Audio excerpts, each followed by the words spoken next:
There are bands that originated on TV like the Monkees, the Partridge Family, and the Brady Bunch.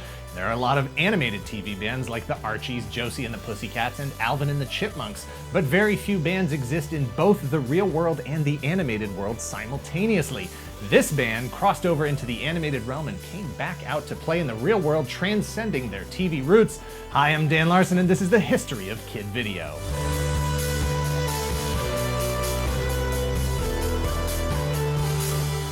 Dr. Pepper is now available at Walmart in collectible cans featuring characters and artwork from Spider-Man Far From Home. Pick your favorite flavor, pick your favorite character. Better yet, just get the entire collection. All 5 collectible Dr. Pepper cans featuring Spider-Man in the very rare limited time only flavor. The only one with Mysterio on the can, Dr. Pepper Dark Berry, are available right now at Walmart. Stop by a Walmart location today to build your collection. These collectible cans are available at Walmart for a limited time only. Make sure that you don't end up with any holes on your shelves or in the fridge. Add them to your collection today.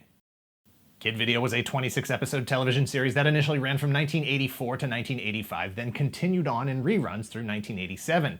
Mostly animated, sometimes real, it was created and produced by 2 children's programming powerhouses, DIC Entertainment and Saban Entertainment. Kid Video is the adventures of the band Kid Video, led by singer-guitarist Kid Video. Kid is joined by his 3 friends, Carla on drums, technophile Wiz on guitar and keyboards, and Ash on bass, keyboards, and saxophone. Good call on the naming of the show, everyone. No one would have watched if it was called Carla or Wiz. Like most TV shows, everything you need to know to watch and understand an episode can be found during the opening theme song.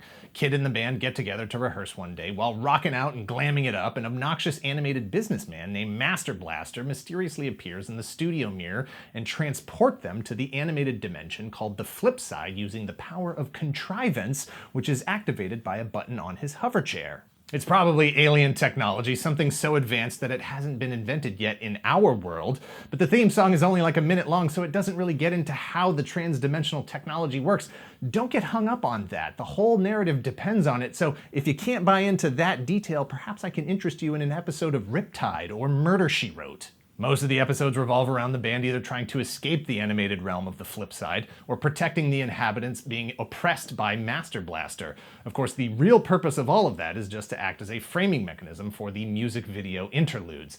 Kid Video was primarily a showcase for popular songs at the time, a way for kids to watch music videos on broadcast television on a Saturday morning. This is cartoons for the MTV generation. Each episode also ended with a live-action music video by Kid Video, which helped to sell the idea that these characters were real people that did exist in our realm.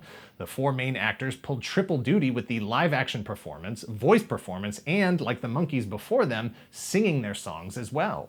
Popular songs were the draw, but Kid Video had a lot of original music as well. Some songs were even written by cast members. Most of the original songs, as well as the opening theme, Video to Radio, were written by Saban and Shuki Levy, who were responsible for lots of music for TV and animation, songs that I cannot get out of my head these 30 to 40 years later. Shuki Levy worked on Inspector Gadget, Mask, Dinosaucers, Masters of the Universe, She-Ra, Jason the Wheeled Warriors, just to name a few.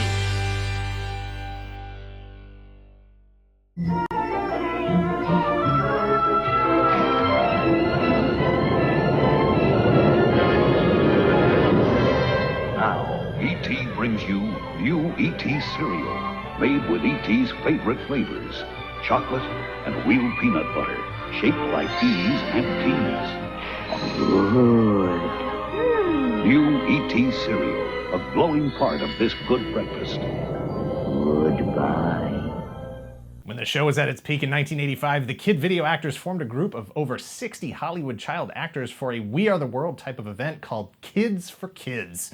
Kids for Kids was a famine relief effort for children in Africa, produced on the heels of USA for Africa's We Are the World, Northern Lights, Tears Are Not Enough, and Band-Aids' Do They Know It's Christmas. Brian Scott, Gabrielle Rozzy Nelson, Robbie Rist, and Steve Alterman, the actors who played Kid Video on TV and in real life, carried the vocals for the child stars that featured names like Jason Bateman, Kim Fields, Joey Lawrence, Soleil Moonfry, Ernie Reyes Jr., Todd Bridges, and William Zabka.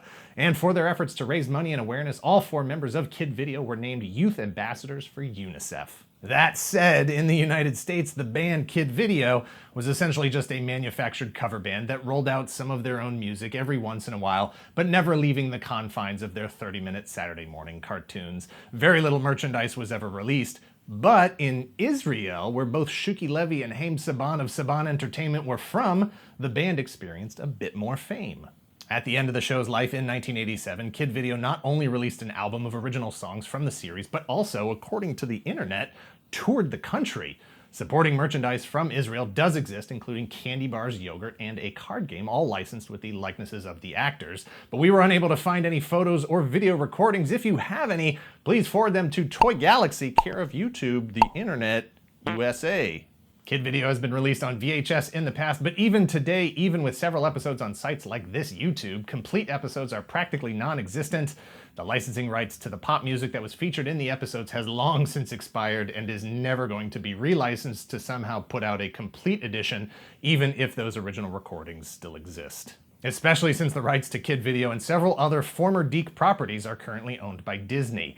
Don't expect a full restoration of Kid Video unless or until Disney owns the rights to all the songs that were used in the 26 episodes, which actually, now that I think of it, are we there yet? It's gotta be coming soon. What don't they own? Us. Ooh, soon. Kid Video, the band, hasn't performed as a full band in decades, and there currently isn't a large enough push to encourage them to try. Many of you are probably just hearing about them for the first time right now. Kid Video, the show, was a show that could only exist at the time it existed, within the economic and pop culture conditions that made it possible. It's a Saturday morning cartoon that is almost completely lost to time and the tangled web of expired licensing contracts. Thanks for watching. Please hit like, hit subscribe if you're not already a subscriber. Thank you very much to those of you who already are. If you're in the position to help the channel grow, please visit our Patreon at patreon.com/toygalaxy. Share this video and let us know in the comments down below if this actually is the first time you're learning about Kid Video. I watched it when it originally aired back in the day. It was the last thing that played during Saturday morning broadcasts. So for me, it was the signal that cartoons were over. It was time to brush the cereal crumbs off my pajamas and get ready to go outside. With Kid Video, I now have to rely on the alarm clock on my phone to tell me the same thing. Clean yourself up, stop watching cartoons, go to work.